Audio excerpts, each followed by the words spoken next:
Hi అండి. Welcome back to my channel Kavya daily diaries. ఈరోజు వచ్చేసి టేస్టీ వెజిటేబుల్ పులావ్ అనమాట. అస్సలు ఏమి మసాలాలు వేయకుండా చేస్తున్నాను. పిల్లలైతే చాలా ఇష్టంగా తింటారనమాట. మీ ఇంట్లో పిల్లలు ఎవరైనా ఉంటే ఈ రెసిపీ ట్రై చేసి పెట్టండి, మళ్ళీ మళ్ళీ చేయండి అని అడుగుతారనమాట. ఏమీ లేదండి, మనం మసాలా దినుసులు, అల్లం వెల్లుల్లి పేస్ట్, ధనియాల పొడి ఈ 3 ఇంగ్రీడియంట్స్తోనే పులావ్ రెడీ అయిపోతుంది. మసాలా దినుసులు వేసేసుకున్నాక ఉల్లిపాయలు కూడా వేసేసుకొని, పచ్చిమిరపకాయలు వేసేసుకొని అవన్నీ మంచిగా ఫ్రై అయిపోయాక పుదీనా ఆకు కొంచెం ఒక గుప్పుడు వేసుకోండి చాలు.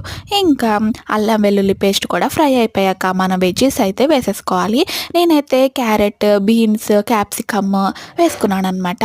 ఇంకా తర్వాత మనం మిల్ మేకర్ వేసుకొని, రైస్ వేసుకొని, వాటర్ వేసుకొని కుక్కర్ పెట్టేసుకోవడమే. టేస్టీ వెజిటేబుల్ బిర్యానీ అయితే రెడీ అయిపోతుంది. పిల్లలు అయితే చాలా ఇష్టంగా తింటారనమాట. మసాలాలు ఏమీ వేయలేదు కదా. ఇంకా మీరు ట్రై చేస్తారా? నచ్చితే లైక్